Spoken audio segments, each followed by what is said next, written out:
Hello there, and welcome to Ancient Depths, where we slip beneath the surface of history and let ourselves sink slowly into the questions that don't demand quick answers. Tonight, we're not racing through facts or chasing headlines. We're going to settle into something quieter, something older. We're going to ask what the world felt like, looked like, sounded like when humans first decided to stop wandering and stay put. When they built the first cities, not cities as we know them now, with towers and traffic and the hum of electricity, but something else. Something smaller, stranger, and in many ways more astonishing. Because these were the first places where people gathered by the hundreds, by the thousands, and said, "Here, this is where we'll live, not for a season, but for generations." It happened slowly, unevenly, in scattered places across the globe. And when it did, it changed everything. Not just for humans, but for the land itself, for the animals, for the rhythm of life on Earth. The world at that moment, roughly 10 to 12,000 years ago, was in transition. The ice was melting, the climate was shifting. And in the space between what had been and what was coming, our ancestors made a choice that would echo forward into every moment that followed, including this one right now as you listen. So before we begin, I'd love to know, where are you tonight? What part of the world are you resting in? And what does the sky look like where you are? Because no matter where you are, the stars above you are the same ones they saw. The moon follows the same path. And in some quiet way, you're connected to them, to that moment when everything was about to change. If this kind of slow, wandering curiosity is something you'd like more of, I'd be grateful if you tapped like or subscribed. It helps this quiet signal find others who might need it. But no pressure. You're here now, and that's enough. So settle in. Let your mind ease into the rhythm of deep time. Because we're going back, not to read about the past, but to inhabit it for a while. To feel the weight of stone in hand, the smell of wood smoke, the strange openness of a world that was both smaller and larger than ours. A world on the edge of becoming something new. Let's begin where it all began, in the quiet years after the ice. When we think of the Ice Age, we often picture a world locked in frost. Everything frozen, lifeless still. But that's not quite right. The last Ice Age, the one that ended roughly 12,000 years ago, was not a single event. It was a long, slow oscillation, a breathing in and out of cold and warmth that lasted over 100,000 years. And toward the end, as the ice began its final retreat, the world didn't suddenly thaw. It stuttered, it hesitated, it warmed, then cooled again, then warmed once more, as if the planet itself was unsure which direction to take. This period, the tail end of the Pleistocene epoch, was when our ancestors were still nomadic.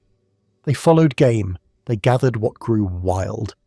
They moved with the seasons, carrying everything they owned, which wasn't much. A few tools, some hides, knowledge passed down through generations, stored not in books but in memory, in song, in the shape of a flint blade or the way you read animal tracks in mud. But the world was changing beneath their feet, literally. As the great ice sheets that had covered much of North America, Europe and Asia began to melt, the water had to go somewhere. Sea levels rose. Coastlines shifted. Land that had been exposed for millennia was swallowed by the ocean.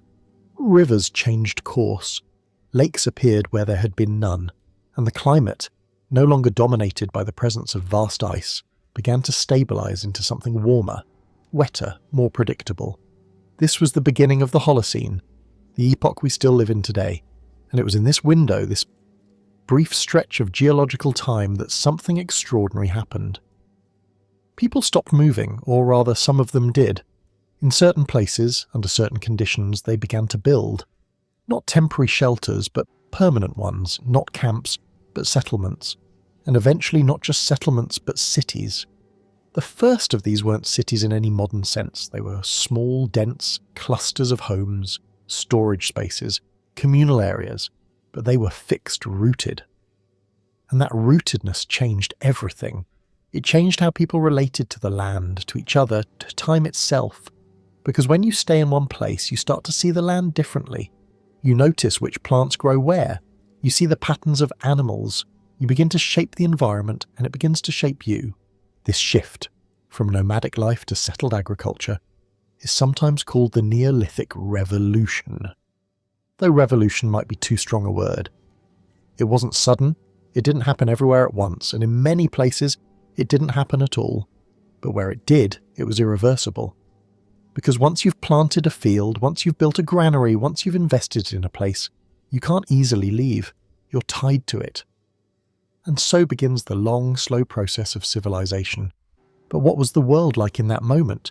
Not the human story, but the earth itself. What did it look like? What lived there? What had been lost? And what was just beginning to emerge? Let's walk through it slowly. Let's feel our way into that world, piece by piece, layer by layer. Because to understand the first cities, we have to understand the ground they were built on. And the ground at that time was still settling from the weight of all that ice.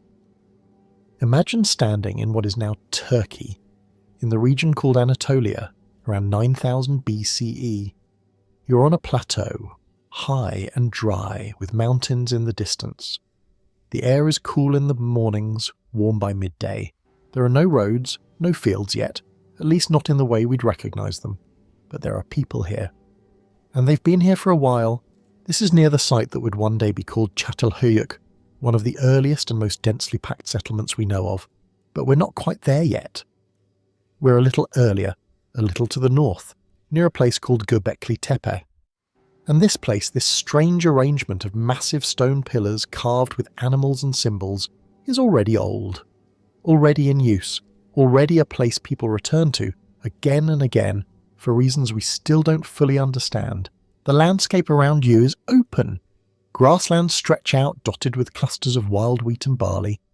These plants aren't cultivated yet. They grow where they will, but people know them. They know when they ripen, how to harvest them, how to store the seeds. They've been doing this for generations, and now, slowly, almost imperceptibly, they're beginning to do something more. They're beginning to select, to save the best seeds, to plant them deliberately. This is the beginning of agriculture. Not a sudden discovery, but a gradual process of experimentation, observation, and patience. And it's happening here, in this region that will one day be called the Fertile Crescent, because the conditions are right, the climate is stable enough, the plants are abundant enough, and the people are ready. But look around. What else do you see? Not just plants, but animals, wild sheep, wild goats, wild cattle. They graze nearby, wary but not terrified. Because humans haven't yet become their primary predators, not in the way we will. These animals are still wild, still following their own rhythms. But that too is about to change. Because just as people are learning to cultivate plants, they're learning to manage animals, to follow them, then to corral them, then eventually to breed them. And in doing so, they'll change the animals themselves, shaping them over generations into the domestic forms we know today. The sky above you is vast, unbroken by power lines, by planes, by satellites. At night, the stars are overwhelming. The Milky Way stretches across the dome of the heavens like a river of light, and you know it intimately. You know which stars rise when, which constellations mark the seasons, because your survival depends on it. The stars tell you when to plant, when to harvest, when to move, when to stay. There are no cities yet, no writing, no metal, no wheels, but there is knowledge, deep, intricate, embodied knowledge. The kind that doesn't need to be written down because it's woven into every action, every choice, every story told around the fire. And there are fires, many of them, because people are gathering, not in cities yet, but in something that might become one. They're building structures, not just homes, but communal spaces, places to meet, to share, to celebrate, to mourn, places that suggest something more than survival, something that looks like culture, like meaning, like the beginning of a shared identity. This is the world at the edge of the first cities, not empty, not primitive, but different, operating on a different scale, with different priorities, different fears, different dreams. And to understand it, we have to let go of what we think we know about how the world should look. We have to meet it on its own terms. So let's step closer. Let's look at the land itself, at what was growing, what was dying, what was just beginning to take root. The Earth, 10,000 years ago, was in the midst of a dramatic transformation, and the most visible part of that transformation was the ice. For tens of thousands of years, massive ice sheets, some over a mile thick, had covered huge portions of the northern hemisphere. North America was buried under ice from the Arctic down to what is now the northern United States. Europe was covered from Scandinavia to the British Isles, and in Asia ice locked the northern reaches in place, creating a landscape that was simultaneously frozen and vast. But now the ice was retreating. Not quickly, not in a single generation, but steadily. And as it melted, it left behind a world that was raw, fresh, and strangely open valleys that had been carved by glaciers were now exposed. Lakes formed in the depressions left by the ice. Rivers, swollen with meltwater, cut new channels through the land. And the sea, rising with all that water, began to drown the coastlines. This wasn't a gentle process, it was violent, unpredictable, and in some cases, catastrophic. There's evidence of massive floods, of entire lakes suddenly draining, of coastlines shifting by miles in the span of a few human lifetimes. People living near the water would have seen the world change. Land that their grandparents had walked on was now underwater. Islands disappeared. New ones emerged, and the maps, if they had maps, would have needed constant rewriting. But away from the coasts, in the interior, the changes were different. Slower, more subtle. The climate was warming, yes, but it was also becoming more stable. The wild swings of the Ice Age, the rapid shifts from cold to warm and back again, were settling into something more predictable. And that predictability was crucial. Because agriculture, the foundation of settled life, requires consistency. You need to know with reasonable certainty that if you plant seeds in the spring, the rains will come, the sun will warm the soil, and by fall you'll have a harvest. Without that consistency, farming is too risky. And without farming, cities don't happen. So the warming climate, the stable seasons, the retreat of the ice, all of this created the conditions for something new. But it didn't guarantee it. Because other places were also warming, other regions also had wild grains, wild animals, stable climates, and yet cities didn't appear everywhere. They appeared in specific places, under specific circumstances, and that tells us something important. It tells us that environment is only part of the story. The rest is human choice, human ingenuity, human stubbornness. The decision to stay even when staying is hard. Let's look at what was growing, because in many ways the first cities were built on grass, specifically on wild grains. Wheat, barley, Emmer einkorn. These plants, ancestors of the crops we grow today, were abundant in the Fertile Crescent. They grew in dense stands, their seeds large enough to be worth harvesting, nutritious enough to sustain life, and crucially, they could be stored. Unlike fruits, which rot, or meat which spoils, grain could be kept for months, even years, if kept dry, and that storability changed everything. Because once you have grain, you have surplus, and once you have surplus, you can support people who don't farm. Craftsmen, builders, priests, leaders. You can support specialization, and specialization leads to complexity, and complexity eventually leads to cities. But we're not there yet. We're still in the early days. The grain is still wild. The fields aren't fields, just places where the grass grows thick. And the people harvesting it are still moving, still following the seasons, still living in temporary shelters. But they are beginning to linger, to return to the same places year after year, to build more permanent structures, to invest in the land. And the land, in turn, is responding. Because humans, even at this early stage, are already changing the environment. They're clearing brush to encourage the growth of useful plants. They're setting fires to manage the landscape. They're digging pits for storage, for waste, for the dead. And in doing so, they're leaving marks.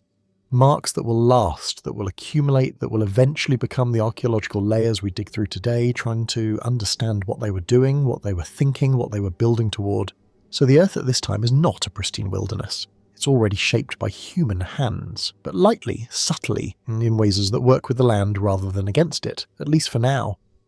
Next, we'll turn to the animals, because the world at this time was still full of creatures that have since vanished. Megafauna, massive beasts that had survived the Ice Age, but wouldn't survive the Holocene. And their presence, and their absence. tells us something about the world that was ending and the world that was just beginning. When we talk about the Ice Age, we often picture mammoths, shaggy, massive, trudging across frozen tundra. And they were there, yes, but by the time the first cities were being built, most of them were gone. The last mammoths on the mainland died out around 10,000 years ago, right at the cusp of this transition. A few populations lingered on remote islands, isolated and shrinking, but for most of the world the age of mammoths was over, and they weren't alone. Across the globe, large animals were disappearing. In North America, mastodons, giant ground sloths, saber-toothed cats, dire wolves, short-faced bears all vanished within a few thousand years. In Europe, woolly rhinoceros, cave bears, and giant deer followed a similar path. In Australia, the megafauna had already been gone for thousands of years, but the echoes of their absence were still fresh. Why? There are two main theories, and both are probably partly true. The first is climate. As the world warmed, the habitats these animals depended on changed. Tundra gave way to forests. Grasslands shifted north, and creatures adapted to cold, open landscapes struggled to survive in the new conditions. The second is humans. We were hunting. Not always, not everywhere, but enough. And unlike other predators, we hunted with tools, with strategy, with fire. We could take down animals that no other predator could touch. And over time, that pressure, combined with the changing climate, may have been too much. So the world at this time was in the midst of a great thinning. The largest, most impressive creatures were disappearing, and what remained were smaller, more adaptable species: deer, boar, wild cattle, wild sheep, wild goats. Animals that could thrive in a variety of environments, that reproduced quickly, that didn't require vast territories, and crucially, animals that could, eventually, be domesticated. Because domestication is one of the key innovations of this period. And it's not just about control, it's about relationship. About recognizing that if you manage an animal's breeding, its movement, its diet, you can shape it over generations. You can make it more docile, more productive, more suited to your needs, and in return the animal gets protection, food, and a stable population. The first animals to be domesticated were probably dogs. This happened earlier, maybe 15,000 years ago, maybe more. Dogs weren't farmed, they were partners. They helped with hunting, with guarding, with companionship, and they adapted to us as much as we adapted to them. But the domestication of livestock, of sheep and goats and cattle and pigs, that happened later. And it happened in tandem with the rise of settled life. Because you can't manage a herd if you're constantly moving. You need a base, a place to return to, a structure to support the long, slow work of breeding and care. So the animals in this world are in transition too. Some are disappearing, some are adapting, and some are entering into a new relationship with humans, one that will define both species for millennia to come. Look around this landscape again. You're in Anatolia, or maybe the Levant, around 9000 BC. You see wild sheep grazing on the hillside, but some of them, the ones closer to the settlement, are different, slightly smaller, slightly less skittish. They've been born into a world where humans are a constant presence, and over generations they're changing, not just behaviourally, but physically. Their horns are getting smaller, their coats are getting thicker. They're becoming the animals we'll recognise thousands of years later as domestic sheep. And it's the same with goats, with cattle, with pigs. Slowly, imperceptibly, the animals are being reshaped. And so are the people, because managing animals requires patience, planning, cooperation. It requires staying in one place, or at least returning to the same place. It requires surplus, because you need to feed the animals through the winter, and it requires community, because no one person can manage a herd alone. So the animals and the people are shaping each other, and in doing so they're building the foundation for something larger. Something that will eventually require walls, storage, organisation, leadership. Something that will eventually become a city. But we're not there yet. We're still in the in-between. The world of the first cities is still forming. And to understand it fully, we need to look at the people themselves. Who were they? What did they believe? What did their days look like? What did they fear and what did they hope for? Let's step into their lives for a while. Let's try to see the world through their eyes. Imagine waking up in a house made of mud, brick and timber. The walls are thick, cool even in the heat of the day. The floor is packed earth smoothed by countless footsteps. There are no windows, or if there are, they are small high up, just enough to let smoke escape.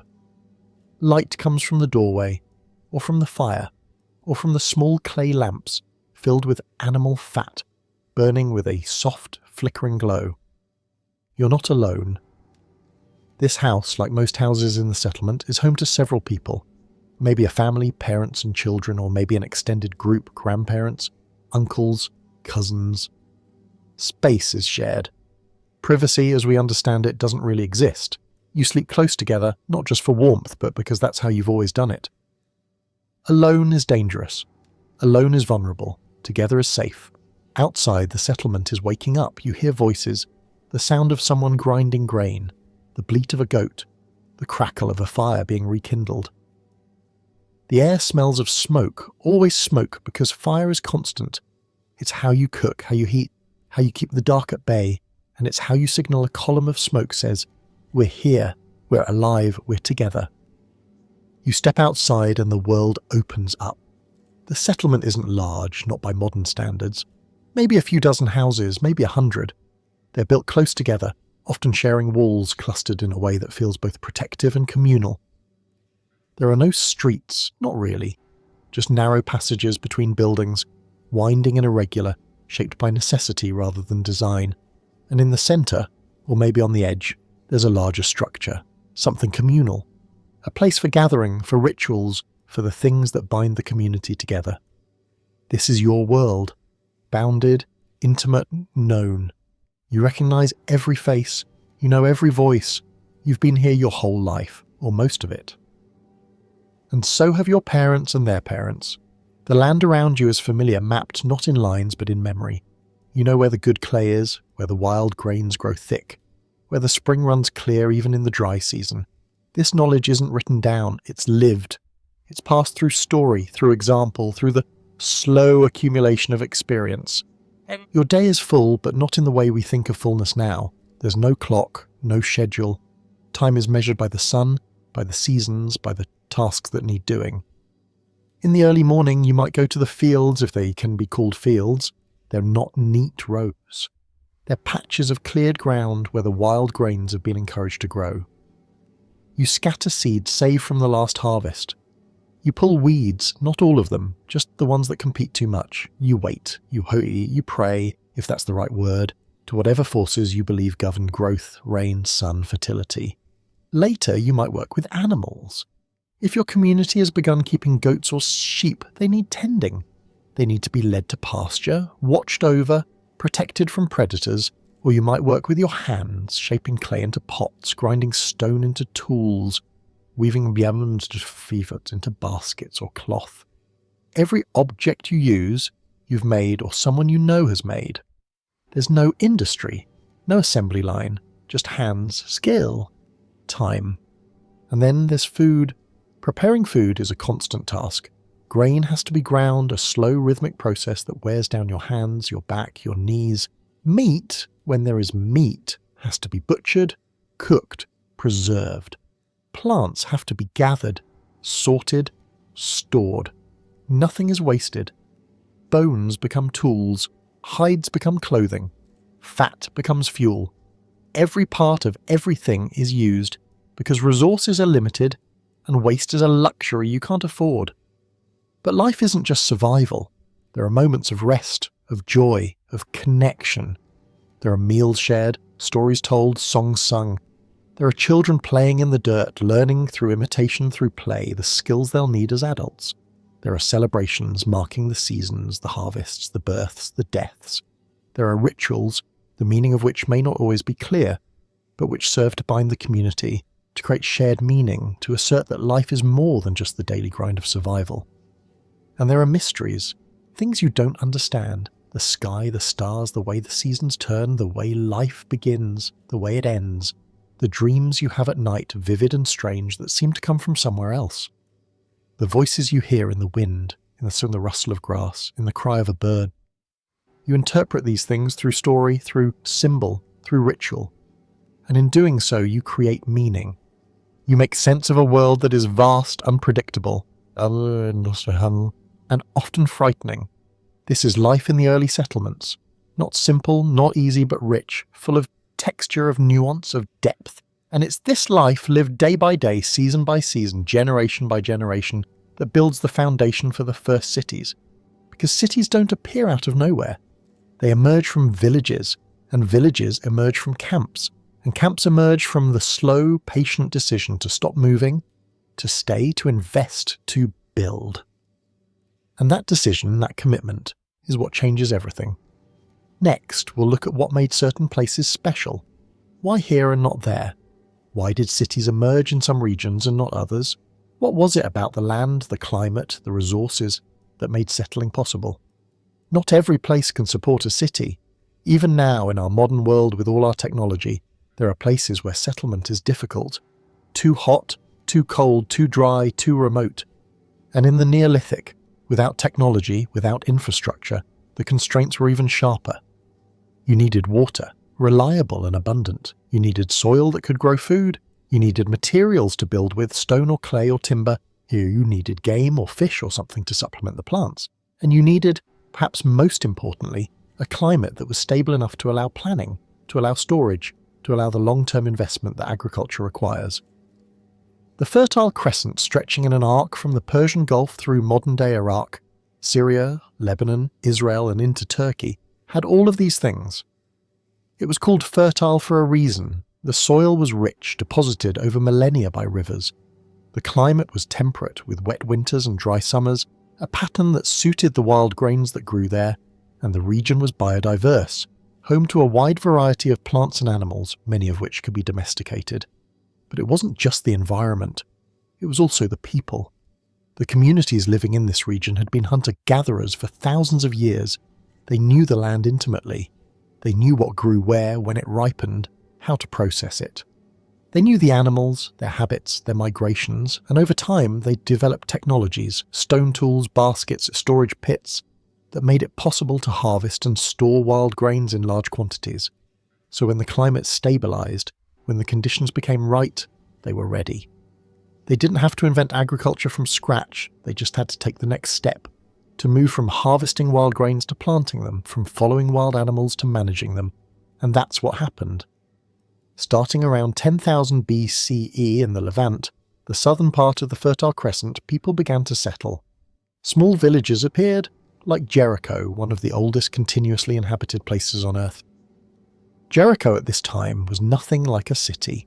It was a collection of round houses built of mud brick clustered near a spring. But it was permanent, and over time it grew. People built walls, not just around individual houses, but around the entire settlement. A stone wall, thick and high, with a tower, one of the earliest known structures of its kind. Why? We don't know for sure. Protection maybe, or a statement, or a communal project, something to bind the community together, to assert their presence, their permanence. Further north, in Anatolia, settlements like Çatalhöyük were emerging. Çatalhöyük is strange by any standard. The houses are built so close together there are no streets. You enter through the roof. Inside, the walls are plastered and painted, decorated with images of animals, of hands, of abstract patterns. The dead are buried beneath the floors, literally under the feet of the living. It's a place that feels both familiar and alien, a community organised in ways we don't fully understand, but clearly complex, clearly intentional. And even further north at Göbekli Tepe, something even stranger was happening. Massive stone pillars, some weighing over 10 tons, were being carved and erected in circular arrangements. The pillars are decorated with reliefs of animals, foxes, snakes, birds, scorpions, carved with a skill and precision that's astonishing for a people who supposedly hadn't yet developed agriculture, who hadn't yet settled into permanent villages, and yet here it is, a monumental structure, built not for living, but for gathering, for ritual, for purposes we can only guess at. These places, and others like them, are the seeds of the first cities. They're not cities yet. They're too small, too simple, too fragile, but they're moving in that direction. They're accumulating people, resources, knowledge. They're developing social structures, leadership, specialization. They're creating culture, shared identity, collective memory. And in doing so, they're building the foundations for something larger. But why here? Why the Fertile Crescent and not, say, the Amazon or Central Africa or Southeast Asia? All of these places had people. All of them had resources. And yet the first cities, the first clear evidence of urban life appears in the Middle East, in China, in the Indus Valley, in Mesoamerica, specific places, not everywhere. Part of the answer is environmental. The Fertile Crescent had the right plants, the right animals, the right climate, but part of it is also cultural. The decision to settle, to farm, to build isn't just a response to environment, it's a choice, and different cultures made different choices. Some chose to stay nomadic even when farming was possible. Some chose to mix, farming part of the year, hunting and gathering the rest. And some chose to commit fully, to invest everything in the land, in the settlement, in the city. And that choice, that commitment, came with costs. Farming is harder than gathering. It requires more labour, more coordination, more risk. If the harvest fails, you can't just move on, you're stuck. And early farming was precarious. The crops weren't as reliable as modern ones. The soil wasn't as managed. Pests, drought, flood, any of these could wipe out a season's work. So why do it? Why commit to something so risky? The answer in part is surplus. Farming, when it works, produces more food than gathering, and that surplus can support more people. A hunter-gatherer group is limited in size, too many people and the land can't support them, but farmers can support larger populations, and larger populations mean more labour, more defence, more complexity. They mean specialists, people who don't farm but make tools or weave cloth or lead rituals, and specialists mean culture, art, innovation, the things that make us human in the fullest sense. So the first cities emerged in places where the environment allowed it, where the resources supported it, and where the people chose it, where they decided that the benefits, the stability, the surplus, the community outweighed the costs. And once that decision was made, once they committed, there was no going back. Next, we'll look at what was lost in that transition, because the shift from nomadic to settled life wasn't just gain, it was also loss, and understanding what was lost helps us understand what was gained. There's a romantic idea of the hunter-gatherer life. Free, unburdened, living in harmony with nature, and there's some truth to it. Hunter-gatherers didn't work as hard as farmers. Studies of modern hunter-gatherer societies suggest they spend maybe 4 to 6 hours a day on subsistence, the rest on leisure, socializing, rest. They're healthier in some ways, more varied diets, more physical activity, less disease, and they're egalitarian, or at least more egalitarian than settled societies. Without surplus, without property, there's less to fight over, less to hoard, less to stratify. But it's also a hard life. Infant mortality is high. Life expectancy is low. Injury, illness, hunger, these are constant threats. And you're vulnerable. You can't defend a territory if you're always moving. You can't accumulate knowledge, or at least not easily, because everything you know has to fit in your head or be carried with you, and you're at the mercy of the environment. If the game moves, you move. If the plants don't grow, you starve.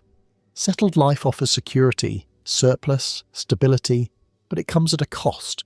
You work hard, Farming is labour-intensive, repetitive, physically demanding. You're tied to the land. You can't just leave if things go bad. And you're more vulnerable to disease. Living in close quarters with animals with accumulated waste creates conditions for infection, for epidemics, for illnesses that don't exist in mobile populations. And then there's hierarchy. Surplus creates inequality. Some people end up with more, some with less. And that difference, over time, hardens into structure. Leaders emerge, not just situational leaders, but permanent ones. People who control the surplus, who allocate resources, who make decisions for the group. And with leadership comes power. And with power comes the potential for abuse, for exploitation, for the kind of structural violence that doesn't exist in smaller, more egalitarian groups. So the transition to settled life, the rise of the first cities, isn't a simple story of progress. It's a story of trade-offs, of gain and loss, of choosing one set of problems over another. And the people making that choice probably didn't think of it in those terms. They weren't comparing lifestyles, they were just trying to survive, to thrive, to build something that would last. But the consequences were profound. Settling down changed not just how people lived, but how they thought, how they related to each other, how they understood time and space and meaning. Because once you're rooted, once you've invested in a place, you see it differently. It's not just a resource. It's home, and home is something worth defending, worth improving, worth passing on to the next generation. And that sense of ownership, of inheritance, of legacy, that's new. Hunter-gatherers don't think in terms of property, at least not in the same way land is shared. Resources are common, but farmers, settlers, city dwellers, they mark the land. They divide it, claim it, defend it, and in doing so they create boundaries, not just physical, but social, psychological, spiritual. This is the beginning of territory, of nations, though we're not there yet, of the idea that some land is ours and some is theirs, and that difference, that division, becomes one of the defining features of settled life. It creates conflict, yes, but it also creates identity, a sense of belonging, of place, of being part of something larger than yourself. And so what was lost, mobility, egalitarianism, a certain kind of freedom, what was gained, stability, surplus, culture, in the fullest sense, art, architecture, specialization, innovation, the things that make civilization possible. And the people living through this transition probably felt both the loss and the gain. They probably looked back sometimes at the old ways with longing, and then they probably looked forward sometimes with hope, because they were building something new, something that had never existed before, and they couldn't have known where it would lead. But we do.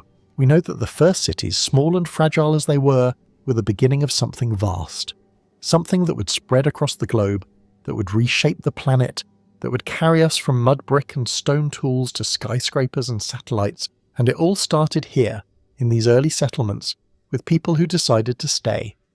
And next, we'll look at the spiritual life of these communities. Because cities aren't just about food and shelter, they're about meaning. And the first cities were built as much on belief as on stone. When we think of ancient people, we often think of survival. Food, water, safety, and those things mattered, of course, but they weren't everything. Because humans don't just survive, we seek meaning, we ask questions. Why are we here? Where do we come from? What happens when we die? And we create answers, not through reason alone, but through story, through symbol, through ritual. The people building the first cities had a rich spiritual life. We know this not from texts, because the Buddha didn't have writing yet, but from what they left behind, burials, for one. The way people treat their dead tells us a lot about what they believe. And in the early settlements, the dead were treated with care, with reverence, with a sense that death wasn't an ending, but a transition. At Çatalhöyük, the dead were buried beneath the floors of houses. Not in a cemetery, not outside the settlement, but right there, under the living space you would sleep, eat, work, literally above your ancestors. And that placement suggests a belief in continuity, in connection, in the idea that the dead aren't gone, they're still part of the family, still present, still watching. The bodies were often placed in a fetal position, as if sleeping. Sometimes they were buried with objects, tools, jewellery, food, offerings maybe, or things they'd need in the next life. Or just things that mattered to them, that defined who they were. And sometimes, not always, the skulls were removed after burial. We don't know why. Maybe for display, maybe for ritual, maybe because the skull, the seat of the face, the identity, was seen as especially important. At Göbekli Tepe, the focus isn't on burial, but on gathering. The stone pillars, massive and carved, suggest a place for ritual, for ceremony, for communal worship. But worship of what? We don't know. The carvings show animals, but not humans, or rather, not many humans. The focus is on the natural world, on creatures that were powerful, dangerous, mysterious foxes, snakes, birds of prey. Maybe they were totems, maybe they were gods, maybe they were symbols of something we can't easily translate into our own frameworks. What's clear is that these places mattered. They weren't just functional, they weren't built for shelter or storage, they were built for something else, for gathering, for ritual, for the things that bind a community together beyond simple survival. And that tells us that even at this early stage, people were thinking symbolically, abstractly, in ways that go beyond the immediate, the practical, the mundane. Religion, or something like it, was already part of life. Not in the sense of organised institutional religion, that comes later, but in the sense of belief, of ritual, of a shared understanding that there are forces beyond human control, forces that need to be honoured, appeased, understood. The sun, the moon, the seasons, the fertility of the land, the success of the hunt, all of these were seen not as random, but as connected to something larger, something that could be influenced, if only you knew the right words, the right actions, the right offerings. And so people created rituals. They marked the solstices, the equinoxes, the planting and the harvest. They told stories, myths, explanations for how the world came to be, why things are the way they are. They created art, not just for decoration, but as a way of communicating with the unseen, the unknown, the sacred. This is part of what makes us human. Not just the ability to think, but the need to believe, to find patterns, to create meaning, to see the world not just as a collection of objects, but as a story, a narrative, a journey. And the first cities were built as much on that need as on the need for food and shelter.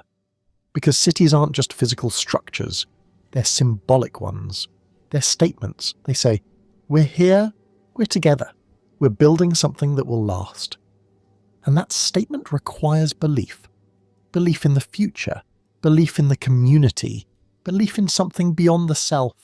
So when we look at the first cities, we're not just looking at buildings and tools, we're looking at worldviews, at cosmologies, at ways of understanding and organising reality.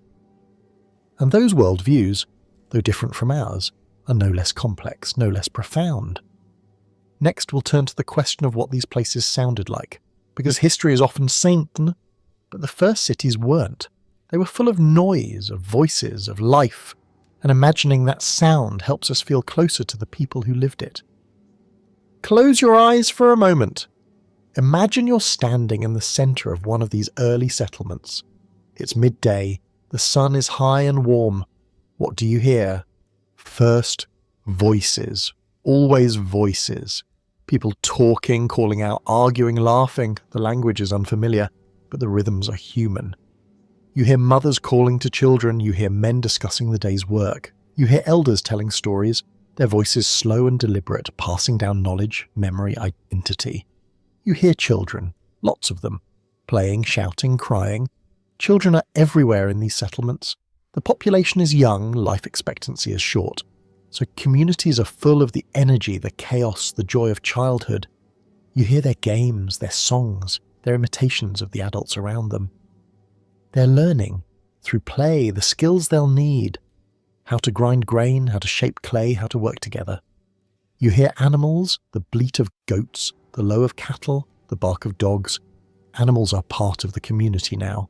Not wild, or not entirely. They're close, integrated, dependent. And their sounds blend with the human ones, creating a soundscape that's layered, complex, alive. You hear work, the rhythmic thud of grain being ground between stones, the scrape of a tool against wood or stone, the slap of wet clay being shaped into bricks, the rustle of reeds being woven into baskets. Every sound is purposeful, intentional, part of the constant labour of survival. And you hear fire, the crackle and hiss of flames. Fires are burning all over the settlement, in hearths, in communal ovens, in open pits. Fire is light, warmth, safety, and its sound is constant, a low murmur beneath everything else. At night, the sounds change, voices quiet, though they don't disappear. You hear the crackle of the central fire louder now in the stillness. You hear the wind moving through the structures, through the grasses beyond the settlement. You hear the calls of nocturnal animals, owls, jackals, the distant howl of something larger, something dangerous. And you hear singing, because night is when stories are told, when songs are sung, when the community gathers around the fire and reinforces the bonds that hold them together. The songs aren't written down, they're memorized, passed from generation to generation, carriers of history, of belief, of identity.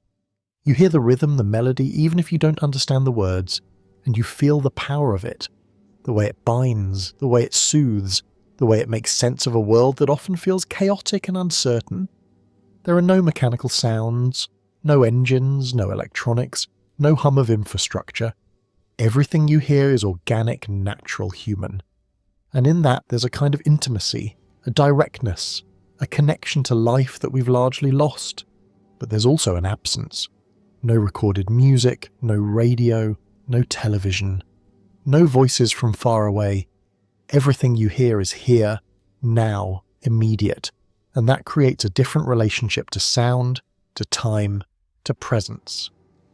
You're fully here, because there's nowhere else to be. And in the silence between sounds you hear something else. The vastness of the world beyond the settlement. The unknown, the wild, the places where people don't go, where the animals are larger, the dangers greater, the mysteries deeper, and that vastness is both frightening and sacred. Because it's the source of life, of food, of water, but also of danger, of death, of things you can't control. So the soundscape of the first cities is rich, layered, human. It's a world alive with voices, with work, with ritual, and listening to it, even in imagination, helps us feel the texture of that life, the rhythm of those days, the reality of those people who, like us, were trying to make sense of the world, to build something that would last, to find meaning in the midst of uncertainty. Next, we'll explore what happened when things went wrong. Because the first cities weren't permanent, many of them failed, and understanding why helps us understand what it takes for a city to survive. Not every settlement succeeded. In fact, most didn't. Or rather, they succeeded for a while and then they didn't. Because cities, especially early ones, are fragile. They depend on so many things going right. The rains have to come, the crops have to grow, the animals have to thrive, the people have to cooperate. And any disruption, any failure in the chain can be catastrophic. We see this in the archaeological record. Settlements that flourished for generations, then suddenly declined, were abandoned, disappeared. Sometimes the reasons are clear: a drought, a flood, a shift in the river's course. Sometimes they're murky. Social collapse, internal conflict, resource depletion, and sometimes we just don't know. The people left and they didn't tell us why. Take Jericho. It was occupied for thousands of years, one of the longest continuous habitations we know of. But even Jericho had gaps, periods when the site was abandoned, when the walls crumbled, when the houses fell into ruin. And then, after a time, people returned. They rebuilt. They started again. But the continuity isn't perfect. There are breaks, and each break represents a story of failure, of loss, of people who couldn't make it work. Göbekli Tepe is another example. This massive, monumental site built with such effort, such skill, was deliberately buried. The pillars were covered with earth, the structures filled in, as if the people wanted to hide it, to forget it, to move on. We don't know why. Maybe the rituals no longer worked. Maybe the leaders fell. Maybe the belief system shifted, and what had been sacred became dangerous. Or maybe it was simpler. Maybe they just left, and the site was buried by time, by wind, by the slow accumulation of dust and soil. These failures remind us that nothing is guaranteed. The first cities weren't the inevitable result of progress. They were experiments. Some worked, some didn't, and the ones that worked often did so by luck, by circumstance, by the right combination of environment and culture and timing. So what made a city fail? Drought is a big one. If the rains don't come, the crops fail. And if the crops fail, people go hungry, and if people go hungry, they leave, or they fight, or they die. The early farmers didn't have irrigation, or not much of it. They depended on rainfall, and rainfall in many of these regions is unpredictable. A few bad years, and everything falls apart. Soil depletion is another. Early farming techniques weren't sustainable. People didn't know about crop rotation, about letting fields lie fallow, about maintaining soil health. They just planted, harvested, and hoped for the best. And over time, the soil wore out. It lost its nutrients. It became hard, compacted, less productive. And when the yields dropped, people had to work harder for less. And eventually it wasn't worth it. Conflict is a third. As populations grew, as resources became scarce, as inequalities deepened, tensions rose. Communities that had once cooperated began to compete.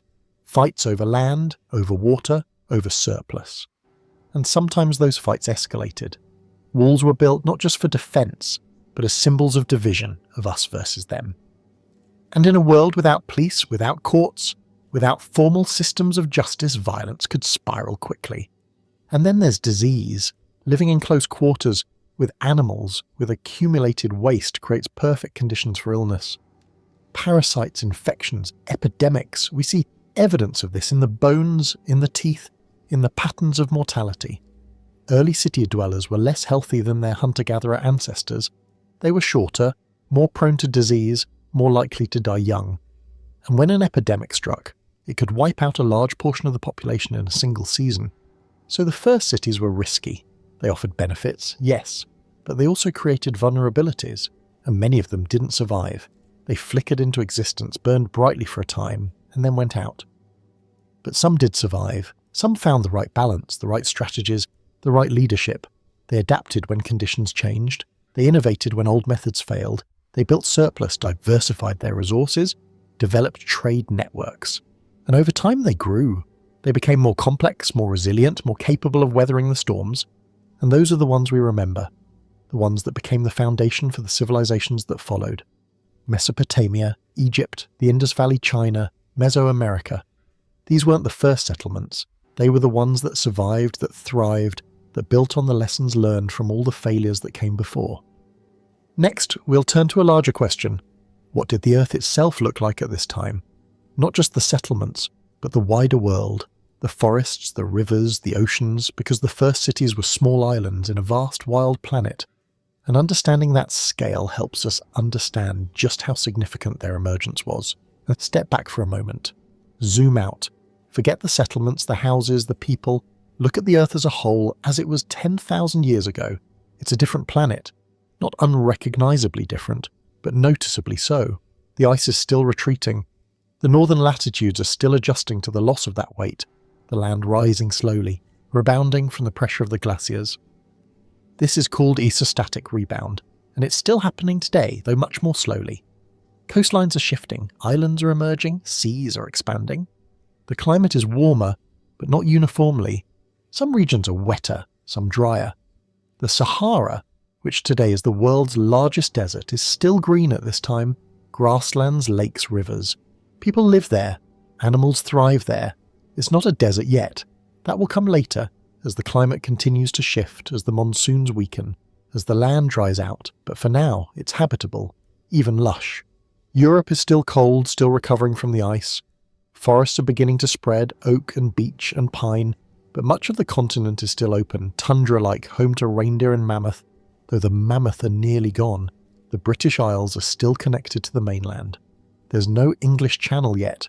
You can walk from what is now England to France, but the seas are rising, and soon, within a few thousand years, that land bridge will be drowned, and Britain will become an island. North America is vast and largely empty of people, at least from the perspective of the Old World. The indigenous populations are there, of course.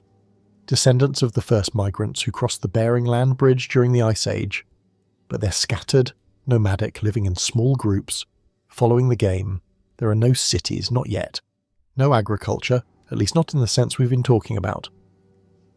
That will come later, independently, in Mesoamerica, in the Andes.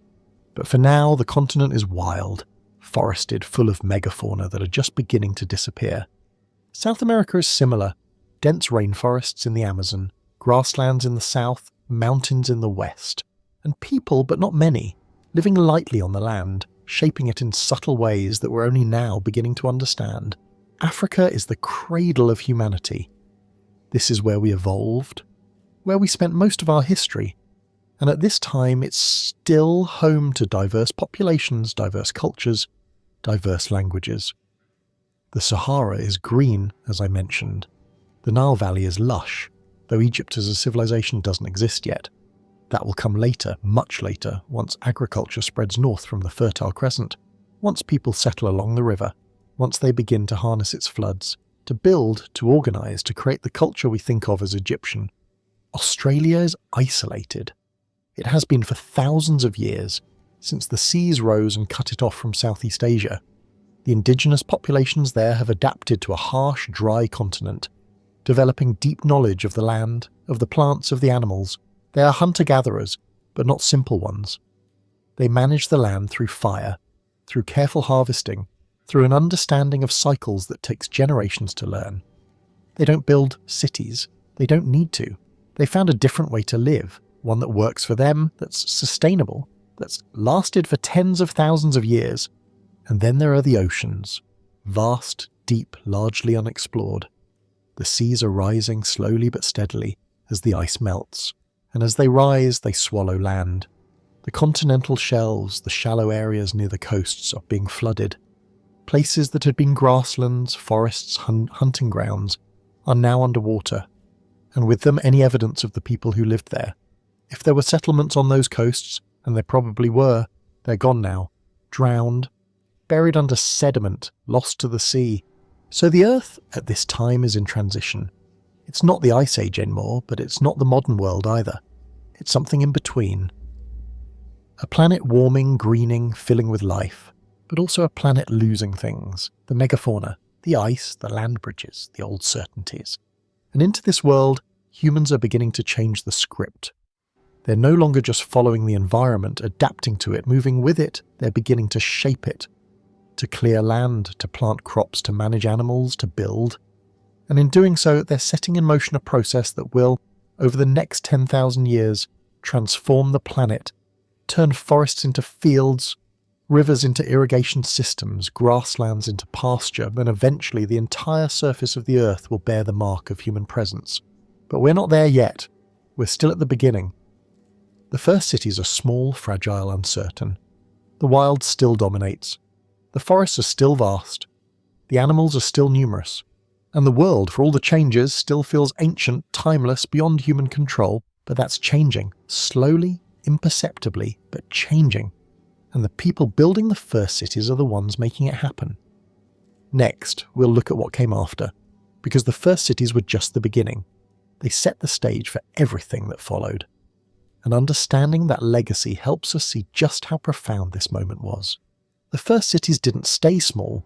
They grew, they spread, they connected, and over time they became the foundation for something much larger: civilizations, states, empires, the structures that define most of human history.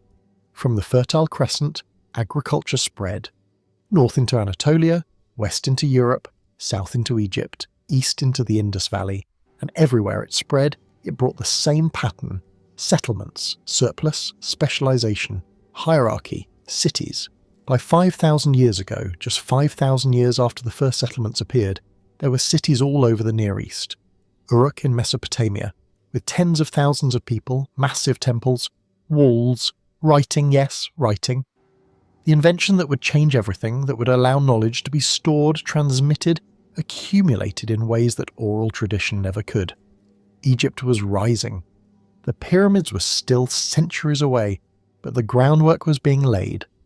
Villages along the Nile were coalescing into larger polities, developing the irrigation systems, the bureaucracy, the religious frameworks that would define Egyptian civilization for millennia. In the Indus Valley, cities like Harappa and Mohenjo-Daro were emerging. Planned cities with grid layouts, sophisticated drainage systems, standardized weights and measures. We don't know much about them, their writing hasn't been deciphered. But the cities themselves, the scale, the organization, the engineering, all of it suggests a complex, powerful, highly organized society. And in China, along the Yellow River, the first settlements were appearing.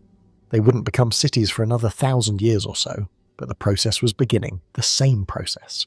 Agriculture, surplus, settlement, growth, and eventually in the Americas, the same thing would happen. In Mesoamerica, people would domesticate maize, beans, squash. They'd build cities like Teotihuacan, Monte Alban, the Maya centers, and in South America, along the coast and in the Andes, civilizations like the Norte Chico, the Moche, the Inca would emerge. All following the same basic pattern, all building on the lessons learned painfully slowly by the first settlers thousands of years earlier.